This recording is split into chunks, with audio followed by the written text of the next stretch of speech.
So, ayan, our subject is bibliology. It will be running for 4 weeks. Ano po?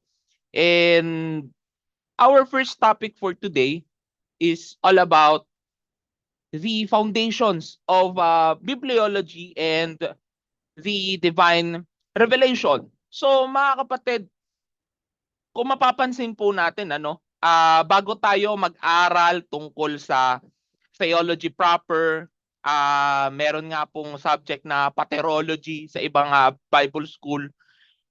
Tungkol sa Christology, tungkol sa soteriology, dito po muna tayo nagsisimula sa bibliology. So, bakit po kaya Kasi kung ako po naniniwala mga kamanggagawa na kung wala po tayong matibay at maasahan na foundation about dun po sa medyo po naglalaga ako, wait lang. Ayan, kung wala po tayong maasahan na foundation po sa salita ng Diyos, ako po ay naniniwala na guguho po yung doctrine na meron po tayo. And for this lesson, hihimayin po natin kung paano po ni-reveal ng Diyos ang kanyang sarili po dito sa atin. Ano po ang kanyang or ano po yung nature ng scripture and why it was a supreme authority. It is called rather supreme authority.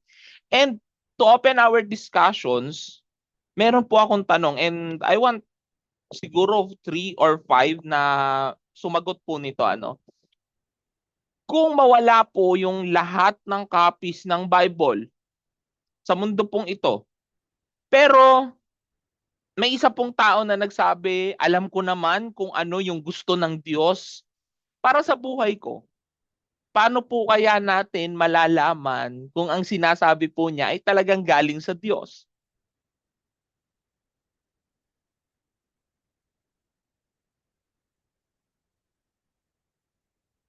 Sige po, anyone.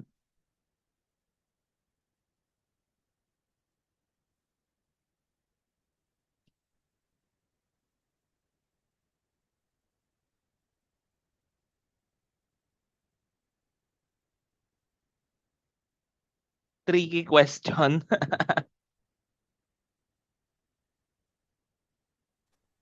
Good evening po, Sir Errol. Sige po. Paano malalaman kung ang sinasabi niya ay totoo or inspired by God? Paano po? Yun po ang tanong, di ba? Kung mawala lahat, di ba? Tapos paano natin malalaman kung ang sinasabi niya ay talagang galing sa Diyos? Yes po, exactly po. Number one po, siyempre, truth, yung katotohanan. At saka kailangan po natin malaman yung mga phrase, yung mga lahat ng sentences, yung mga word, kasi kailangan i-examine natin kung inerrancy or wala siyang error or that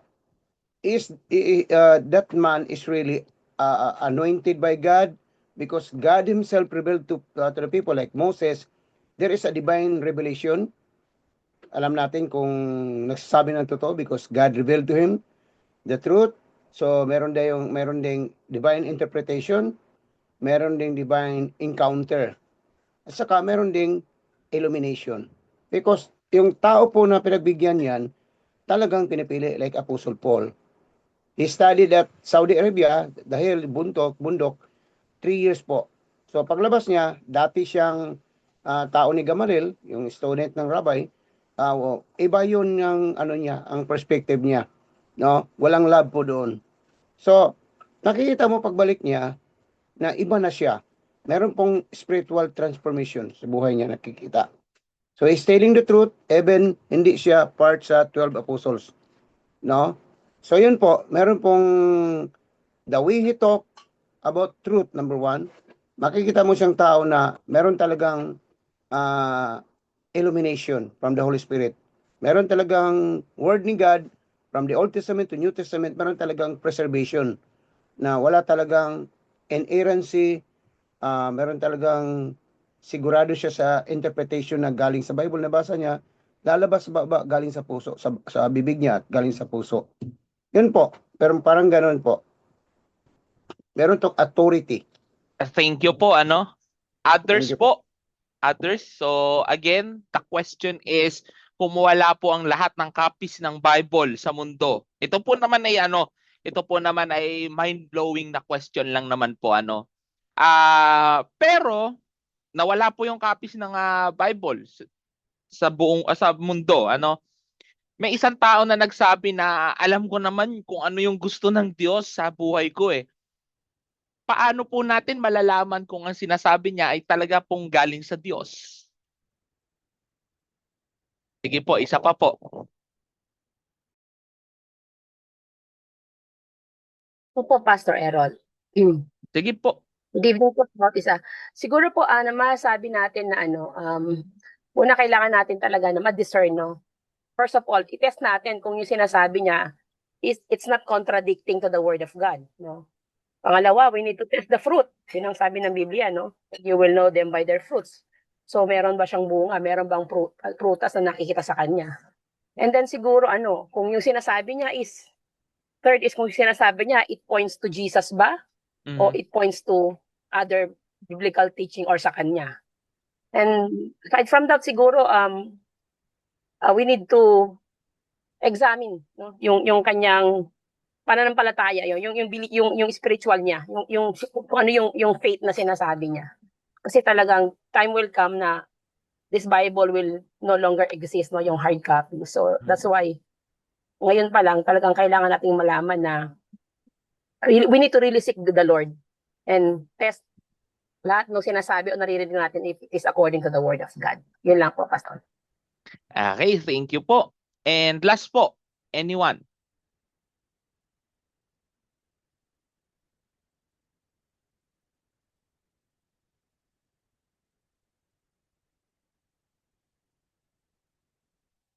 Sige po, anyone?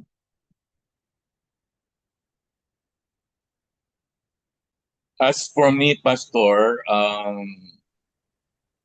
we have to be rooted what the Bible say. Mhm. Kailangan lang natin we have to live the Bible. In the event na mawala siya, nandun siya sa buhay natin kasi naranasan natin what the Bible wants us to do and to live. So yun ang pangahawakan natin. Now, we have to be careful with regards to checking the person whether yung sinasabi niya ay according to the Bible. Kasi we don't need to be judgmental. Ang tanging parameter natin talaga is yung what the Bible say. Now, kaya kailangan natin bilang mga Kristiyano, we have to devote ourselves in studying the Bible and experience it in our lives. Para sa ganon, kung mawala man lang siya at nandoon siya sa buhay natin, nakatatak na siya. Kasi hindi rin natin alam ang panahon. Lalo na ngayon may AI. AI, nagiging delikado siya kasi may pagkakataon na hindi iba ng AI kung ano talaga what is in the Bible. Darating tayo sa punto na yan. So we have to be ready. So tayo mga Kristiyano, pag titingnan lang natin, naaayon ba ito sa salita ng Diyos? Ito bang salita na to ay naranasan o mararanasan? Kasi kung yung salita niya, sinasabi niya, naranasan niya, that good enough. At naranasan din natin yon. That's why, as a Christian, we have to be rooted sa God's Word. At saka, yun, kailangan lang talaga natin maranasan kung anong sinasabi ng Biblia, Pastor. Mawala man siya, nandun siya sa atin. Kasi, the proof is we experience what the Bible says. Thank you, ano? So, yon, Pastor Noel, sige po. Praise the Lord. Magandang gabi po sa ating lahat, mga kapastoran. Sa akin naman po, Pastor, maganda po yung tanong niyo eh. Pero in my own opinion, kahit naman di mawala ang Bible eh, marami pa rin ano yung nadadaya marami pa rin napupunta sa mali hindi po ba? So wala pong pinagkaiba. Pero doon po sa sinabi nyo na talagang yan po ay mawala, kung talagang ang isang tao ay nasa kanyang espiritu ni Kristo, malalaman natin yan sa mga sinasabi niya, yan ba ay galing sa salita ng Diyos? Siyempre, kahit yan, yung Bible, kung mawala man yan, at least tayong mga mananampalataya, lalo na po tayong mga nag-aral. Siguro naman, from Genesis to Revelation, kahit hindi po natin memory ang Bible, through the Holy Spirit, nakatanim po yan sa ating puso. No? Kaya kung may biglang susulpot na magsasabi na patungkol sa salita ng Diyos na maririnig natin kung ano man yung pinapangaral niya, madi-discern po natin yan. At saka naniniwala din po ako na ang Diyos kapag nag-reveal sa isang tao, pinapatunayan niya rin, no? Yung taong ito, siya mismo gagamitin ng Diyos na na lahat ng sinasabi niya ay totoo at pawang katotohanan. Halimbawa, katulad sa Old Testament, alam naman po natin, di ba, yung mga propeta, katulad halimbawa si Jeremiah, si Isaias. So lahat naniniwala yung iba dahil nakikita po sa kanila na talagang ang Diyos ang nagre-reveal sa kanila. So mas maganda po sa panahon natin ngayon kasi may Holy Spirit na Di po ba andyan na talagang siya yung mag-guide sa taong yun kung talagang siya ay galing sa Diyos. Ganun po. No, share ko lang konti, Pastor, kasi nung youth pa ako, yung aming isa sa mga leader na nag-aral ng Bible School. Kung alam niyo po yung Corampil Theological Seminary, dito sa may pating Cavite rin. Ngayon na nasara na kasi nga gawa na dahil sa ginawa na pong ni Villar, no? Daanan yung kalsada na yan. May nakausap lang po siyang nag-aaral din doon, nakasama namin sa Corampil na yung bagong estudyante, mahusay magsalita, magaling, mahusay magpaliwanag. Ngayon, in-invite sa church namin. Pagkatapos, nung nagpipreach din yung na-invite niya, nagpakilalang pastor, nung closing prayer, pastor, di kayo maniwala nagrosaryo. Kaya nagulat kaming lahat, pati yung mga leader, pati yung pastor po namin, nirebuke, nagtayuan. Tapos sinisisi nga itong yung nag-invite na nag-aaral doon sa sa Bible School na kasama namin. Kaya mahirap talaga din na tayo bilang mga mananampalataya. Tama po, pagkulang tayo sa karunungan ng salita ng Diyos. At lalo't ang magtuturo sa atin ay mahusay, magaling, pero yung pala, merong ibang daladalang espiritu, ay pwede po tayong matangay, mawala sa tamang landas. So yun na po ang aking masashare. Salamat po, Pastor. Ayan po, thank you. So napakaganda po ng insight ninyo, no? I have a follow-up question with this, So, what makes the Bible different from any other book na nagsasabing they speak about God? Maraming mga books, mga kapatid, na kumalat outside the Bible. So, ano yung difference na meron tayong Bible aside po dun sa mga lumabas na mga nagki-claim? I don't know kung nagkaroon na kayo ng kopya nung book ng Mormons. So what makes the Bible different? Siguro ibang naman, ibang boses naman para marinig ko po lahat nung Sige po. Ako po, Pastor. Sige po, Pastor Jean. Apo, good evening po sa lahat. Siguro po, ang kaibahan po talaga nito yung Bible ay sabi naman po sa 2 Timothy 3:16-17, it's God's breath So, yun talaga yung significance niya, Pastor. Talagang reveal sa atin. Dito naman po kasi sa bibliology, ang tinutukoy naman po dito is yung revelation and inspiration po. So, Bible is a inspiration po sa atin talaga at magagamit natin. Kasi maski tayo, pag nawala man yung Bible na kanina tanong po, tayo makikita natin agad sa human, sa man, na yung Bible is tayo rin po yun. Tayo rin po yung character po kasi ng Bible kung tutuusin. Tayo kung tutuusin, isa walking Bible. Kung makikita po natin as a, as a mananampalataya, di ba Pastor? So, tingin ko yun po yung isa yung significance naman talaga ay God's breath po ang Bible. Yun po. Thank you, ano. So, as per Sir Ian or Pastor Ian, the Bible exposes not only the good events, ano, totoo naman po, but more of the mistakes of the patriarchs and other Bible characters, mga kapatid.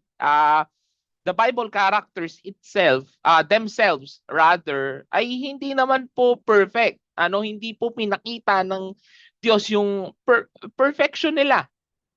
'Di ba? Mas pinakita, mas in-expose, ako po naniniwala mas in-expose ng Bible yung kanilang pagkakamali so that we can learn from it. And as I told, it will be a foundation ng paano ba talaga ni-reveal ng Diyos ang kanyang sarili sa pamamagitan nila on their culture, on what they kung ano yung kung ano yung way ng kanilang pamumuhay, doon in-approach ng Diyos ang lahat sa Bible. That's a great insight. Others po.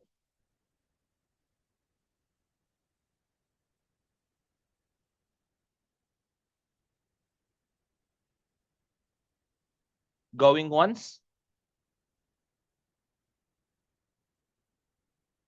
Sige po, Ma'am Sarah.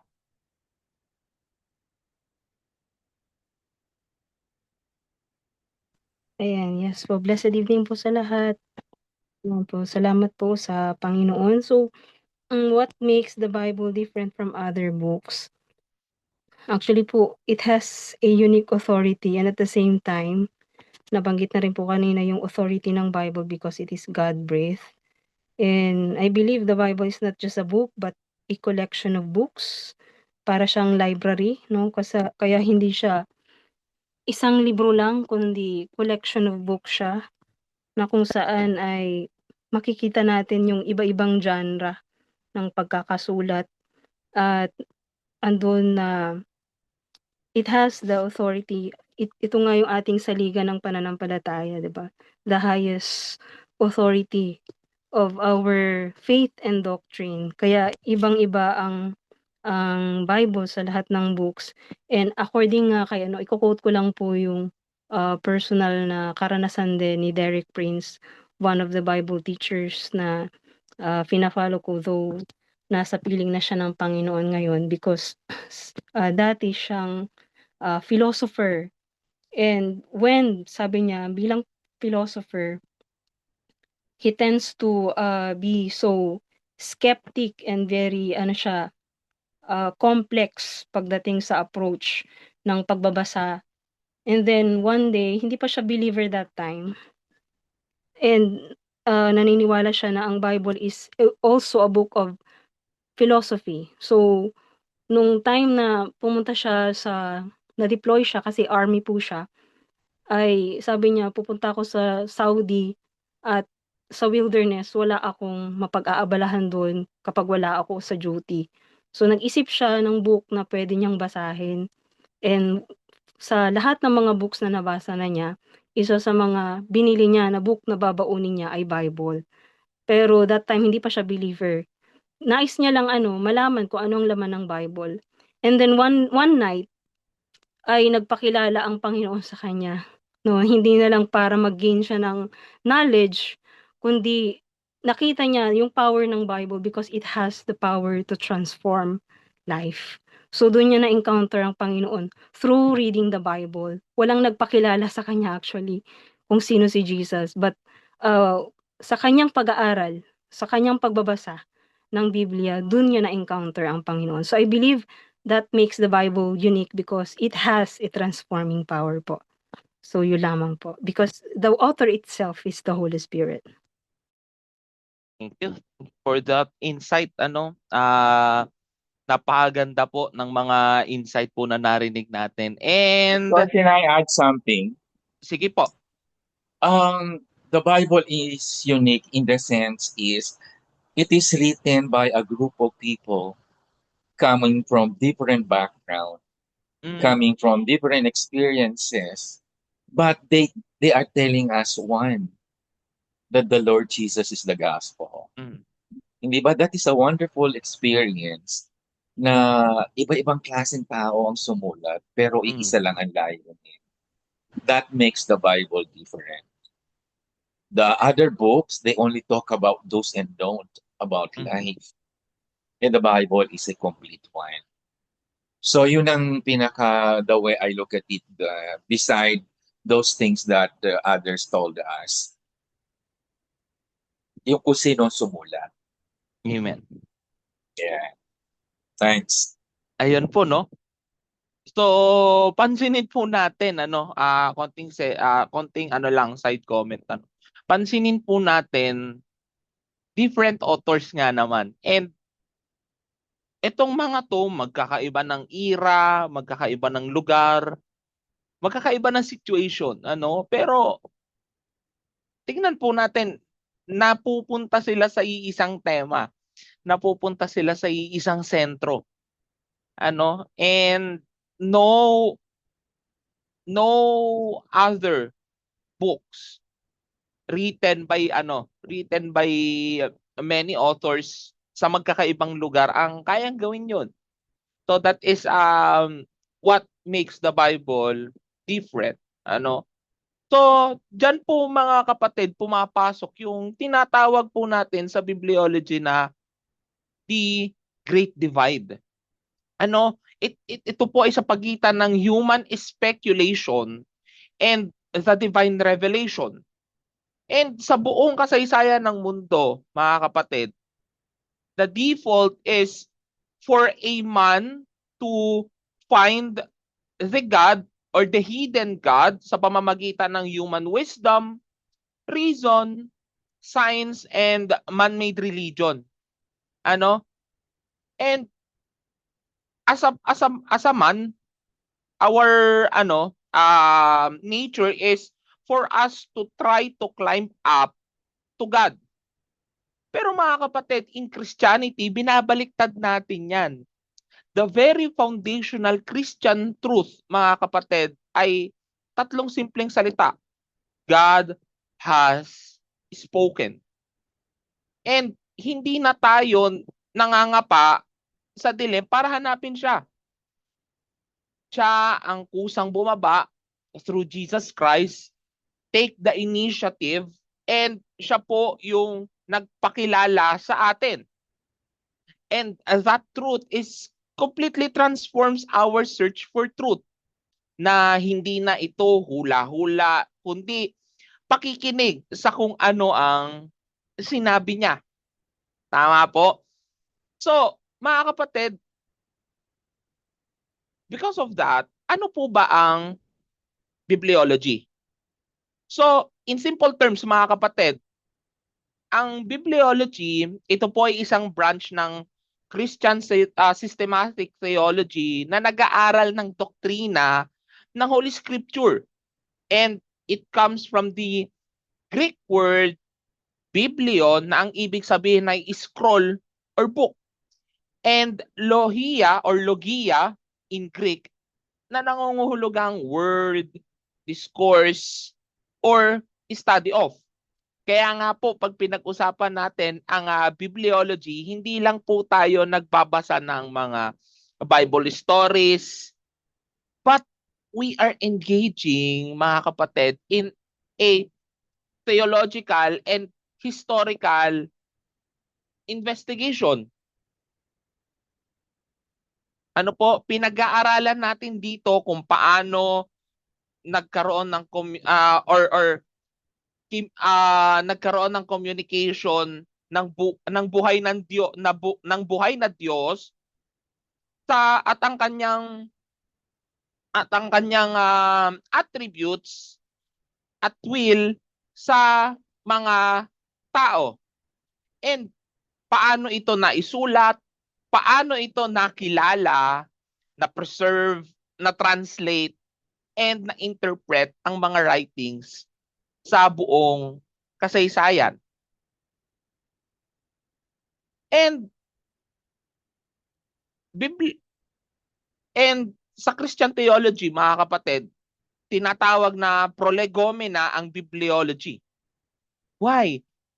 Ang word pong ito ay nangangahulugang introductory or governing foundation ng lahat ng doktrina. That's why in the first course na prolegomena, you have studied about the revelation, you have studied about the inspiration, canon, because this subject matter, this loci of bibliology is a prolegomena. Okay, think of it, mga kapatid, ng isang bahay bilang isang pundasyon.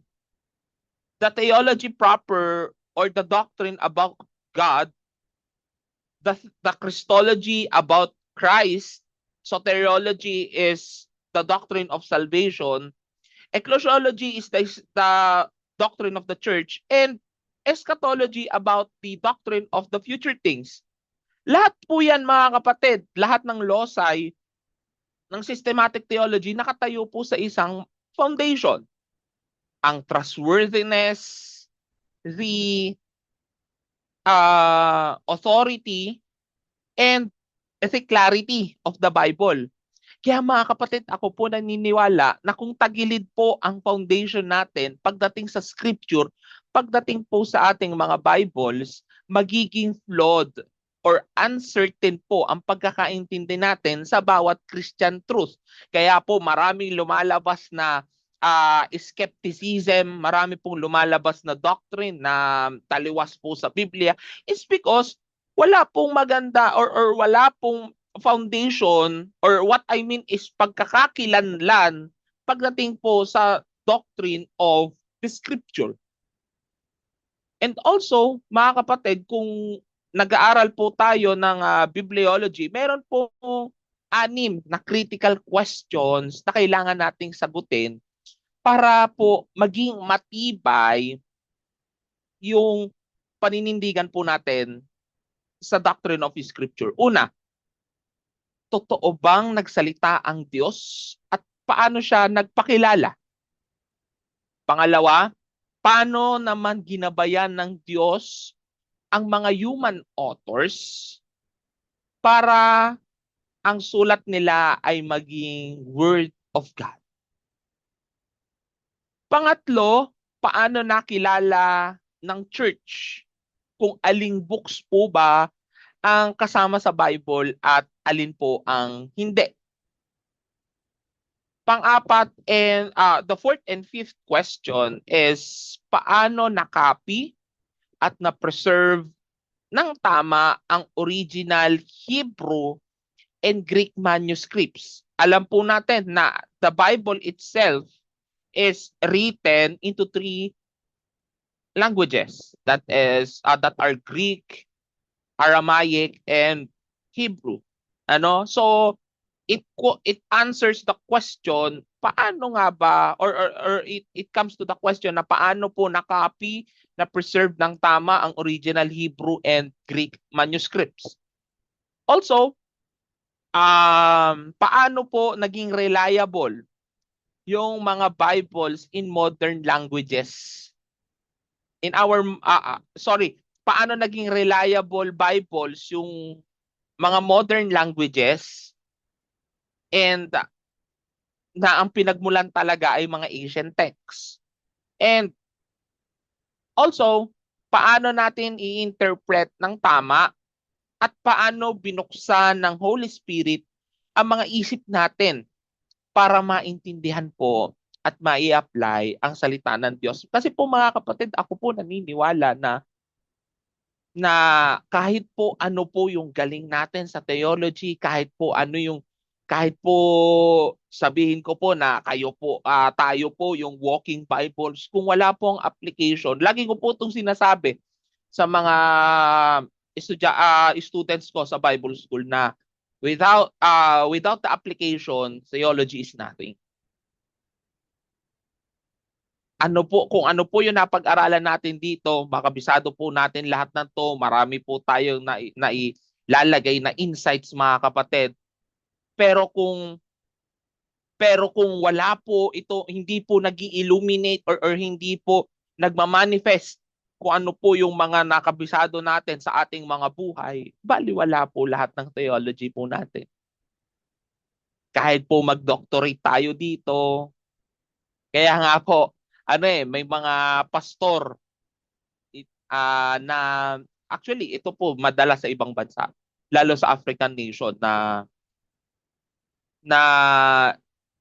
they are questioning yung mga nagba-Bible school. Wala po ang Tagalogin ko na lang wala ba kayong mga Holy Spirit sa mga buhay ninyo? Bakit pa kayo nag-aano ng seminary man-made doctrine lang naman ng tinuturo ng mga yan. 'Di ba? Kasi mga kapatid, ako po naniniwala na mahalaga po ang foundation ng theology. And sa bawat araw nagagamit po natin ng theology, is specifically bibliology sa ating pang-araw-araw na buhay. And kung hindi po ito nagmamanifest, hindi po ito nare-reveal or what I mean is nakikita po sa ating buhay, baliwala po ang lahat ng ito. Di ba? Amen, amen. So, ayan po. Next slide po tayo. Ayan. So, mga kapatid, bakit nga po natin ba kailangang pag-aralan ang bibliology? Mga kapatid, hindi po ito simple academic exercise lang para po sa mga theologians. The vital necessity is for us believers. Hindi lang po ito pang pastor, hindi po ito pang evangelist, hindi po ito pang leaders, pero po every believer must study bibliology, must have the foundation of the scripture. That's why, mga kapatid, nakakalungkot po na may ibang tao na nagsasabi na merong specific na tao ang binigyan ng Diyos ng karapatan para mag-interpret ng scripture. Di ba? Napakalinaw po ng sinasabi na we need to search the scripture. We need to be a Berean Christian na hindi po kaagad tayo naniniwala sa mga sinasabi ng mga ngaral, kundi tayo po ay nagse-search. We need to search the scripture, mga kapatid. And the first reason is para maging anchor ng ating knowledge about God. Laban sa human speculation.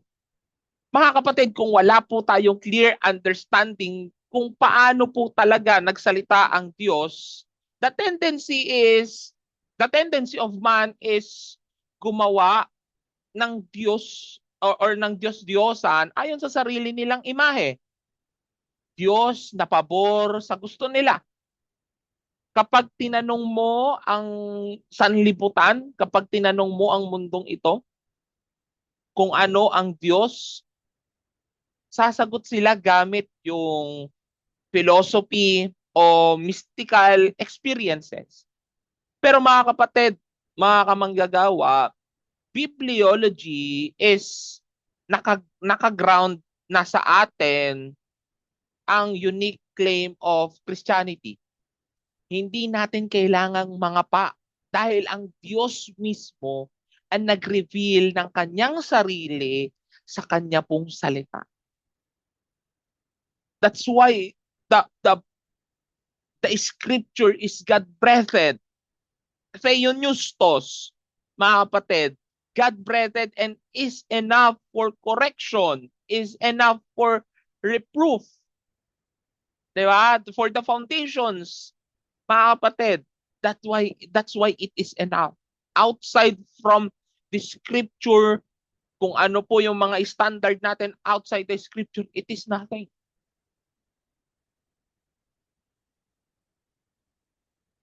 Yan. God is a spirit and we should worship Him in spirit and in truth. How can we worship God if we don't know the truth? How can we worship God if we don't have the knowledge in Scripture? Di ba? Kung wala pong Scripture, kung hindi po lalabas ang Scripture, kung hindi po lalabas si Kristo sa ating mga preaching, it is a motivational talk only. Amen? Second reason, mga kapatid, why we study bibliology is to overcome the broken communication. Okay? Para ma-overcome yung broken communication na dulot ng Paul. Okay? And alam nyo po ba, meron pong dalawang hadlang or barrier sa pagitan natin at sa Diyos. Una po is we are finite creatures or finitude rather. Okay? May hangganan po yung isip natin. And hindi natin kayang unawain ang infinite creator maliban na lang kung yuyuko siya sa atin at ipaliwanag kung sino siya sa atin. And second one is the fall. Di ba? Dahil po sa kasalanan o sa pagpagsak ng tao, the fall of man in the Garden of Eden, naputol po yung fellowship natin sa Diyos. At our minds, ang ating pong pangunawa ay nagdilim. Total helpless po tayo. Hindi po natin kayang ayusin ang broken lines of communication. Dito po natin, mga kapatid, makikita ang biyaya ng Diyos na kumuha siya ng sovereign initiative through grace para i-restore po yung fellowship sa pamamagitan po ng pag-reveal ng kanyang redemptive plan. Diba? That's why sabi nga po ng John 3:16, for God so loved the world, it is a revelation, that revelation is an act of His divine grace. Diba? Binigyan po ng Diyos ng tulay yung infinite gap between God and man. That's why we're here, mga kapatid. Diba? And also, mga kapatid, reason number 3 is the sevenfold progression. Okay? It is for us to understand yung 7 progression of divine communication. Mga kapatid, hindi lang to basta naglakbay sa langit patungo sa lupa nang walang process. Ako po naniniwala that God is a God of order. God is a God of process. That's why ako po naniniwala na dapat ang theology is systematic. Dapat merong sistema because God is the God of system. Okay? And step by step ang historical progression mula sa Diyos papunta sa tao. Una po is revelation. Ang thought mula sa mind of God is binigay niya sa pamamagitan ng mga propeta in Hebrews chapter 1 verse 12. Pangalawa po is inspiration. Isinulat ito ng mga human authors, yes. Kaya nga po, sabi nila, sabi ng iba, bakit pa ako magbabasa ng Biblia? Sinulat lang naman yan ng mga tao. Diba? Yes po, isinulat po siya ng human authors. Gamit po ang sariling language ng tao. Pero ako po naniniwala, it was superintended by God para ito po ay maging infallible autograph. That is in 2 Timothy chapter 3 verse 16.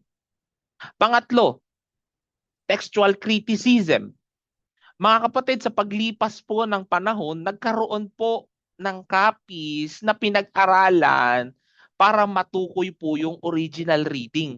That's why po mga kapatid, if we have our Bible study, if we do our preachings, dapat po we are going back to the original language, the original or the culture itself. Life in Bible times. Ano ba yung life in Bible times? Ano ba ang culture? Bakit po ito nasabi? 'Di ba? And we cannot understand that without textual criticism.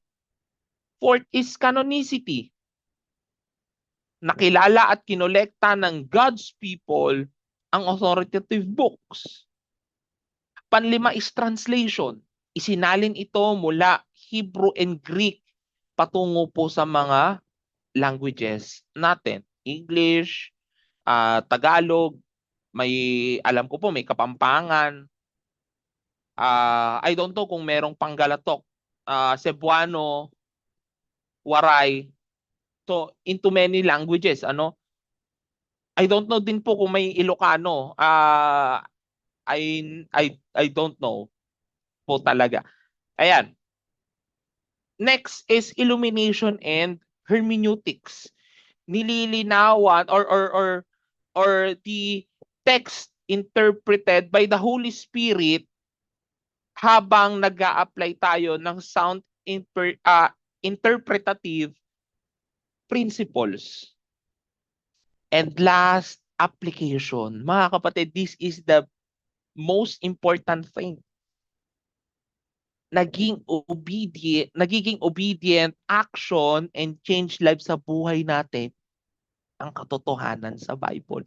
That's why Bible transformed many lives.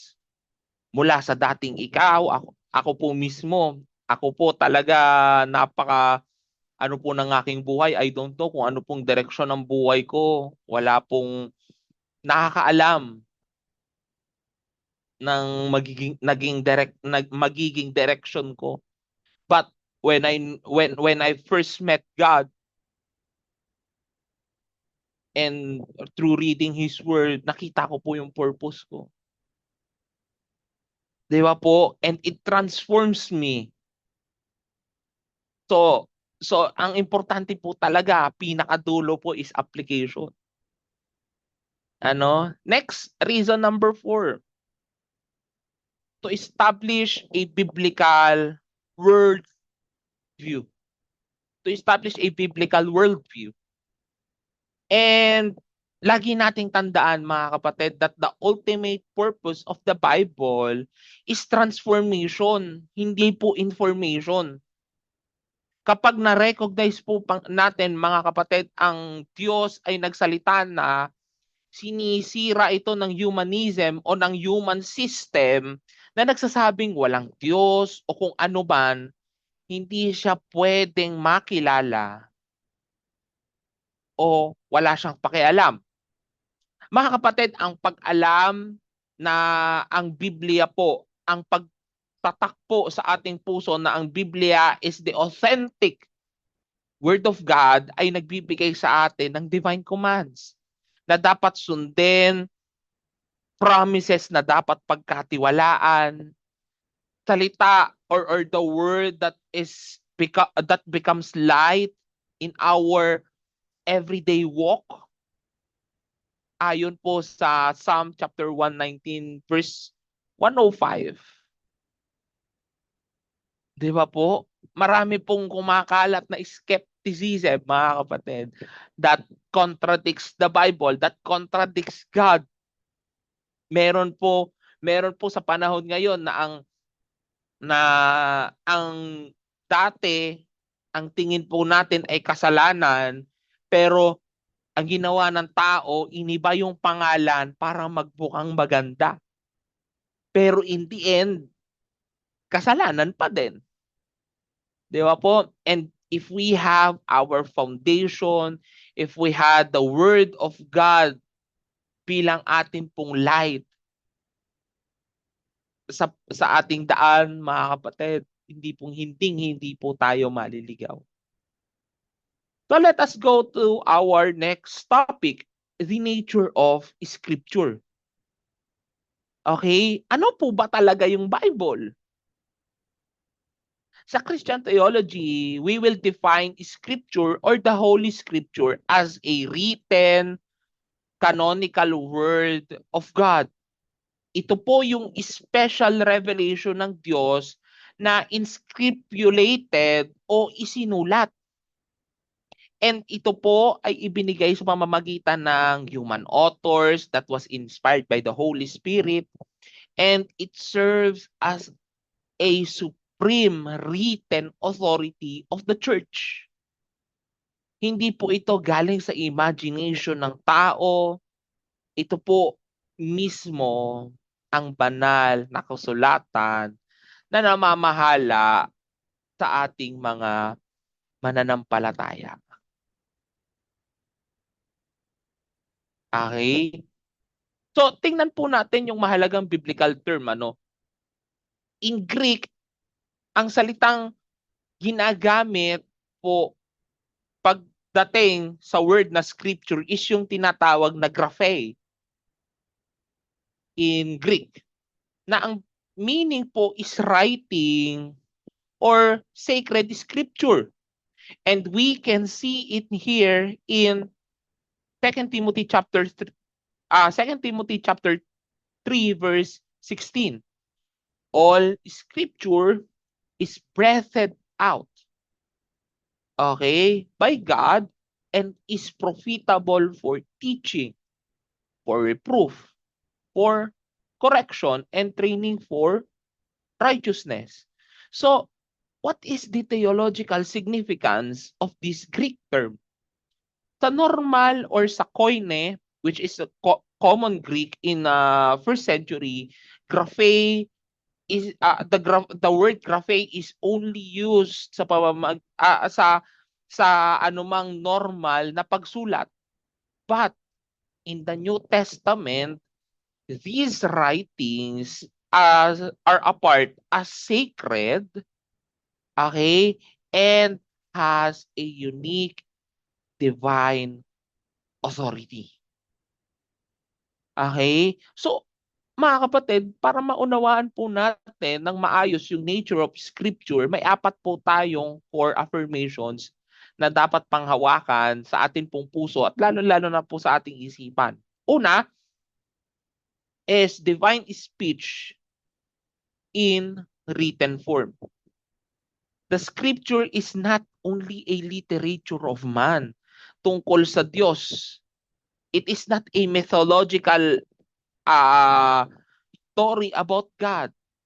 Hindi rin po ito diary ng mga religious experiences nila. The Scripture is direct communicative act.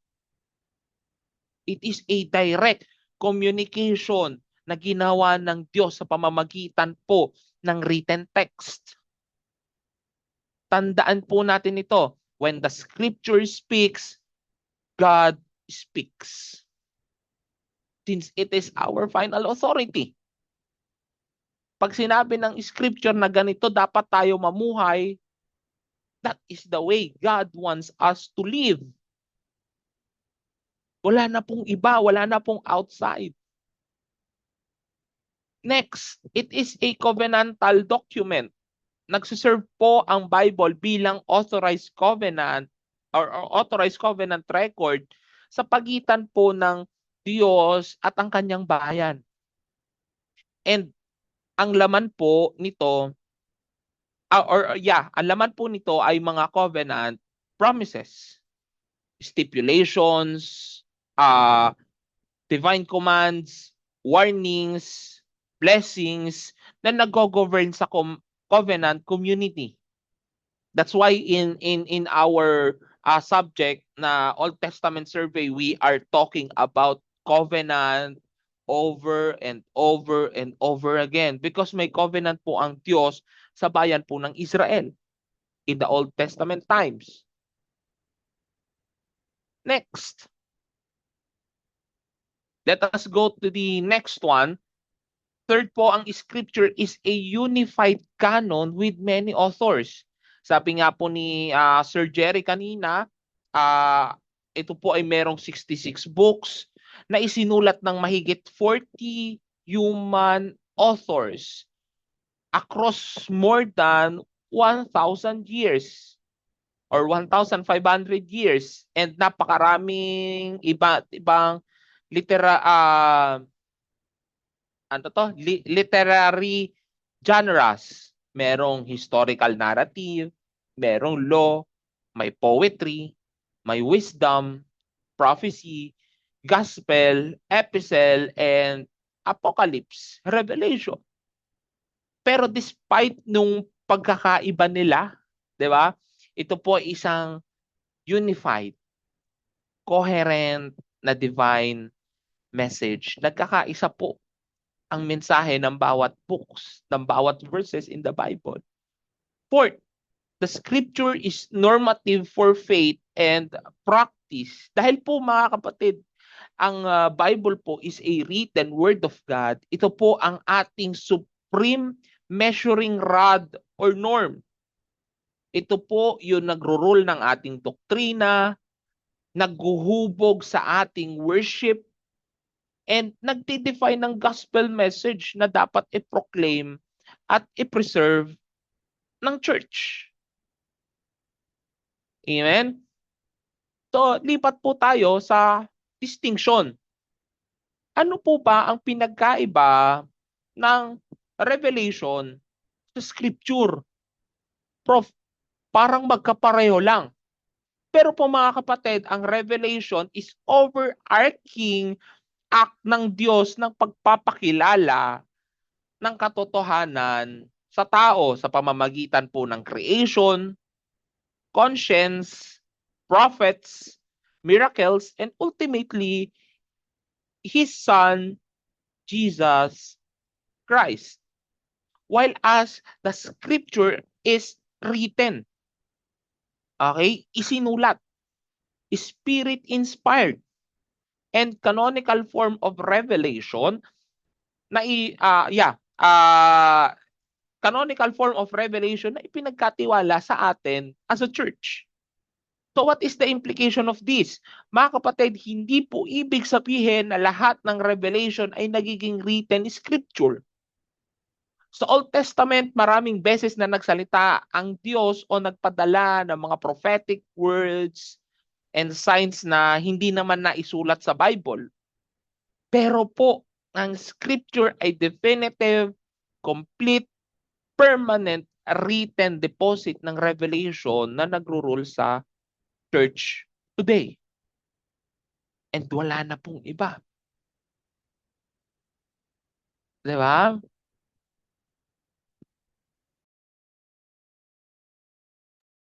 Next po tayo. The doctrine of revelation or God has spoken. Mga kapatid, the foundation or ang foundation po ng or ang foundation natin mga kapatid ay dito po makikita sa Hebrews chapter 1 verse 1 to 2. Long time ago, at many times, in many ways, God spoke to our fathers by the prophets. Okay, but in the last days, He had spoken to His Son. Bakit po? Kasi nga po, hiwalay and transcendent ang Diyos sa kanyang creation. Imposible po sa atin na finite humans na makilala siya kung hindi siya nagkusa. Remember, we in nature dapat po sa impyerno tayo. Amen? Pero po dahil sa pagmamahal ng Diyos sa atin, pagmamahal ng Diyos sa sanlibutan, that's why He Himself revealed. Okay? The Greek word is apokalypto or apocalypsis na ang meaning is to unveil or unveiling. Pag-aalis po ng kortina. That's why sinabi po ni Paul in Galatians chapter 1 verse 11 to 12 na ang gospel ay na pinangaral na pinangaral po niya ay hindi inventong salita or philosophical discovery. Ito po ay in-unveil and it was directly it was directly unveiled by God himself. That's why revelation is God's gracious initiative. Initiative po ito ng Diyos to make himself and his redemptive plan known to humanity.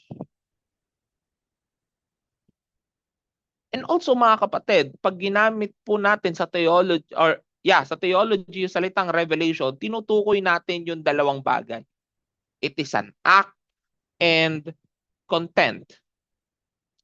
First, revelation as an act refers to God revealing action. Yung mismong pagkilos ng Diyos para po siya po ay magpakilala through creation. Diba? Through prophets. And revelation as content refers to the revealed message itself. The objective truth na nilalaman ay nilalaman ay ibinunyag niya, ni-reveal niya mismo. That's why mga kapatid, ang Biblia po ay hindi lamang po a collection ng mga human diaries, na diaries ni Moses, na diaries ni David, pero mga kapatid, the scripture is authorized or objective content ng self-disclosure ng Diyos. Amen? Ngayon po, tignan po natin, there are two two ways of revelation of God. Una po is yung tinatawag po nating general revelation. Ito po ay universal disclosure ng Diyos tungkol sa kanyang existence, power, and divine nature. Saan po ito nakikita? In created order or yung kalikasan, sa providential history, and also sa human conscience. Let us open our Bibles mga kapatid in Romans chapter 1 verse 19 to 20. Anyone can read kahit ano pong version.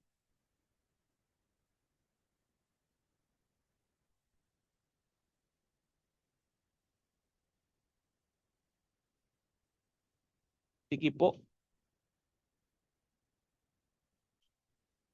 Amen. Ayan po, Pastora Mirna. For ever since the creations of the world, his invincible attributes, his eternal power and divine nature have been clearly seen, being understood through his workmanship, so that they believe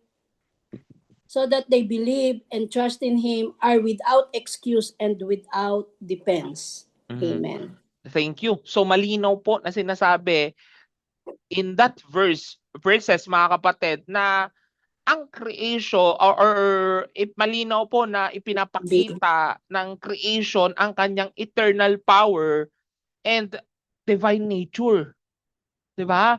Na there is a creator of all things. Na hindi po basta sumulpot in a single cell and the origin is they don't know. That's why God reveals himself through creation. Diba? So, pero mga kapatid, let us take note of this. General revelation is sufficient for accountability. Meaning, iniiwan nitong walang excuse ang tao, pero insufficient for salvation ito. Why? Kasi po, sa kasalanan ng it is insufficient for salvation. Dahil nga po sa kasalanan ng tao, hindi kayang ibigay ng kalikasan ang saving knowledge of Jesus Christ. Sabi nga ng mga theologians, wala pang tao na tumitingin sa sunset na na-deduce o na-discover ang doctrine of Trinity o ng atonement of the cross. Di ba? Hindi po sa pagtingin ng puno natin nakilala ang Holy Spirit. Di ba po? That is the key limitation of the general revelation. Next po tayo. Punta po tayo doon sa special revelation. Dahil nga po mga kapatid, kulang yung general revelation para po maligtas tayo. Kailangan po natin ng special o yung in other terms, redemptive revelation. Ito po ay isang redemptive disclosure ng Diyos ng kanyang character at saving will. Ibinigay ito sa pamamagitan ni Jesus Christ. Amen? Yeah, ibinigay through Jesus Christ na ngayon ay permanently preserved the Holy Scripture. Sabi nga sa 1 Corinthians chapter 2 verse 9 to 10, ito po yung mga bagay na hindi nakikita ng mata, hindi naririnig ng tenga, at hindi kaya ng human observation or reason. Unreachable ito ng human mind. And kailangan po itong i-unveil ng Holy Spirit. And alam nyo po ba, even unfallen Adam sa Garden of Eden, kailangan niya pa rin ng special revelation mula sa Diyos para malaman ng covenant duties niya. Paano pa kaya noong nangyari na ang fall?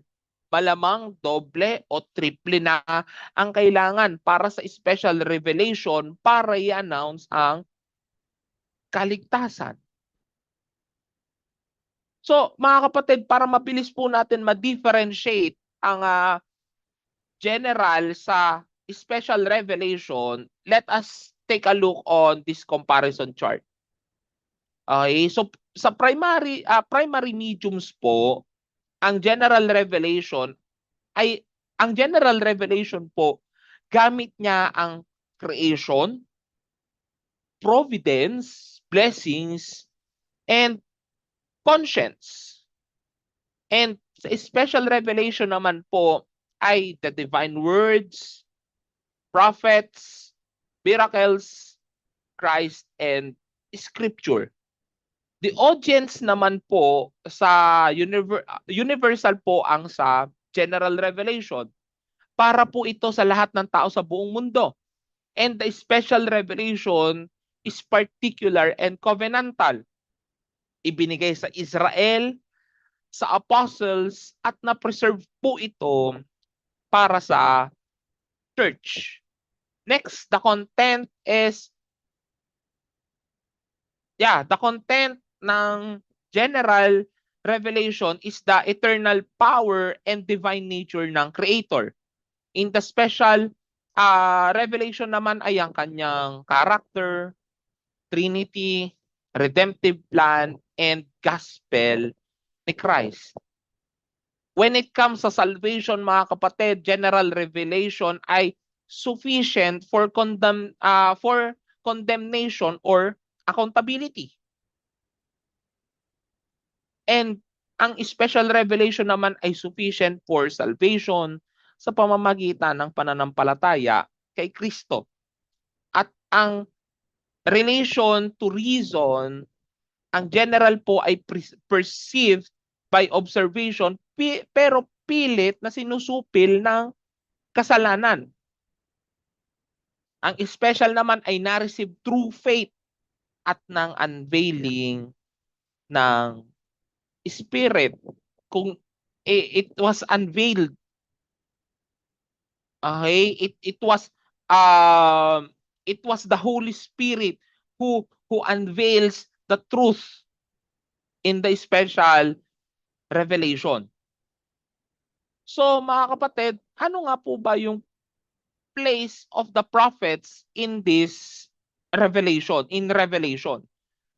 Paano nga ba ipinadala ng Diyos ang kanyang special revelation noong Old Testament times? Mga kapatid, ginamit niya ang kanyang chosen intermediaries o yung tinatawag na mga propeta. The prophet ang authorized mouthpiece ng Diyos. In the Old Testament, tinawag po silang Navi, prophet, seer, or man of God. And hindi ito sarili nilang isip. Sabi nga po in 1 Peter chapter 1, 2 Peter in chapter 1 verses 20 to 21, no prophecy was ever produced by the will of man,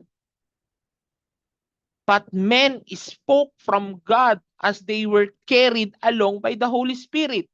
Nagsasalita rin sila sa iba't ibang paraan. Meron sa panaginip, meron sa burning bush, merong audible voice, merong still small voice. And let us take a look, mga kapatid, napakaganda po nito sa sinabi ng Amos in chapter 3 verse 7. Sabi doon, the Lord God does nothing without revealing His secrets to His servants, the prophets. Mga kapatid, hindi ibig sabihin, ang revelation ay kasabay ng redemptive activity ng Diyos. Kung walang bagong redemptive activity, walang bagong revelation. Kaya nga nagkaroon ng 400-year prophetic silence mula Malakay hanggang kay John the Baptist. And it was confirmed by the historian himself named Josephus.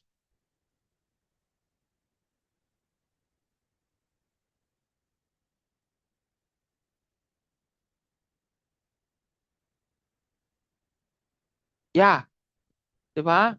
This silence underscored the uniqueness of Christ as the ultimate prophet, fulfilling Moses' promise in Deuteronomy chapter 18, verse 15 to 19, and bringing God's final and complete self-disclosure.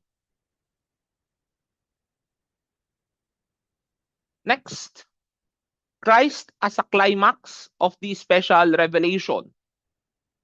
Okay, hindi po nagtapos sa mga propeta ng Old Testament ang revelation, kundi umabot to sa kanyang absolute climax.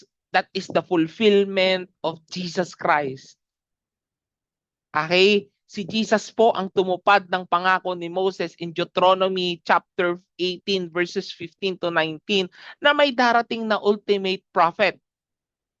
Siya po ang eternal word that was made, siya po ang eternal word made flesh, that is in John chapter 1 verse 1 and 14. Okay? Siya po ang living self-disclosure ng Diyos na nag-reveal sa Ama sa perpektong paraan. That is in John chapter 1 verse 18 and 14 verse 9. Kaya ang scripture po, mga kapatid, is Christ-centered. Hindi ito dahil pinilit natin na ang bawat verse ay maging messianic prediction, kundi dahil ang buong canonical storyline of redemption ay nagkukulminate at nakatuon po sa Kanya. That is in Luke chapter 24 verse 27, then 44 to 45. From Moses to the prophets, every thread of the canon points and fulfilled in Jesus Christ. Next, let us have the characteristic of divine revelation. Mga kapatid, while we are looking about the revelation from the Old Testament up to the New Testament, meron po tayong importanteng characteristics na dapat malaman. First, the revelation is progressive. Hindi po agad pinagsak ng Diyos ang buong theology ng minsanan sa Garden of Eden.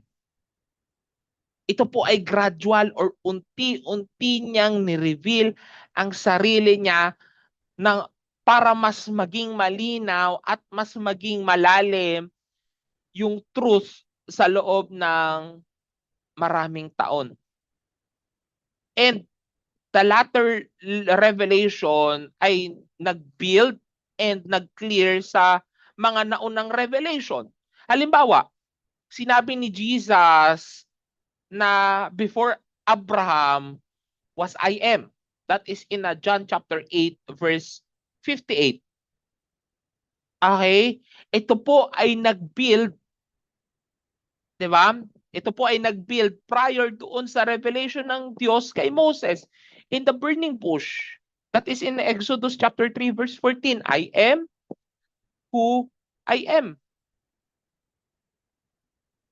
'Di ba? That's why the after verse nung John chapter 8 verse 58, what is happened? 'Di ba? Siya po ay babatuhin, stone to death because why? Yung I am po mismo is talking about God himself. And it is blasphemy for the uh for that time. 'Di ba? Pangalawa, the revelation is partial. Sabi nga po in Deuteronomy chapter 29 verse 29, the secret things belong to Lord our God, but the things that are revealed belongs to us. Sabi ni Paul in 1 Corinthians chapter 13 verse 12, now we see in a mirror dimly, we know in part. Hindi sinagot ng Diyos ang lahat ng ating intellectual curiosity o secret puzzles. Pero ako po naniniwala kung ano yung ni-reveal niya in the scripture is sufficient para sa ating kaligtasan, para sa ating pamumuhay, at para po sa ating pagsunod in obedience. 'Di ba po? So, mga kapatid, as we wrap up the study of Revelation and the Scripture, kailangan po nating itanong sa sarili ang isang practical na tanong. So, what? Ano ngayon yung pakialam natin na ang salita ng Diyos or paano or ano ang pakialam natin na nagsalita ang Diyos at na-preserve ito sa Bible? Una, mabibigyan po tayo ng higher perspective sa reality. Dahil po nagsalita ang Diyos, nare-rescue po tayo sa isang despair ng skepticism. Hindi po natin kailangang mag-alala kung may meaning ba ang buhay o kung may katotohanan. Foolish mga kapatid, it is foolish na i-deny natin yung existence ng Diyos na nakatayo tayo rito, nandito tayo sa meeting at pinag-uusapan po yung kanyang salita. Pangalawa, ito po yung authority for life and ministry. Ang scripture po ay hindi advice ng tao. Ito po ay covenantal speech mula sa King of Kings at ang ating mga doctrines, preachings, counseling, church governance, church administration ay dapat po regulated ng Word of God. Hindi ng human traditions o cultural shift. That's why mga kapatid, sabi nga in Romans chapter 12, 'di ba? Do not conform with the let us not do not conform to the system of this world. Mga kapatid, kasi ang panuntunan ng mundo ay iba po sa panuntunan ng Diyos. Ang pamamaraan po ng tao ay iba sa pamamaraan ng Diyos. 'Di ba po? So, mga kapatid, let us go to the practical application. Ano nga po ang implication nito sa buhay natin? Okay? Ang implication, naniniwala po ako na implication po sa buhay natin ay the call to obedience. Let us go to Deuteronomy in chapter 29 verse 29. Bakit ba ibinigay sa atin ng Diyos ang revealed things? Diba? That we may do all the words of this law. Para po masunod yun. Hindi po ibinigay ang revelation para po pusugin ang intellectual curiosity ng tao. Ibinigay po ito para mag-produce ng transformed life na may holy obedience at tunay na worship. Kaya if we go on self-audit or self-evaluation, mga kapatid, paano ba natin tinatrato ang mga Bible natin? Ito ba ay parang academic book lang na may facts? O bilang authoritative covenant speech ng Diyos sa iyo? Di ba po? Mga kapatid, if we don't have the foundation of the revelation ng Diyos sa atin, all or nothing. We cannot deny the existence of God while we are talking about His words.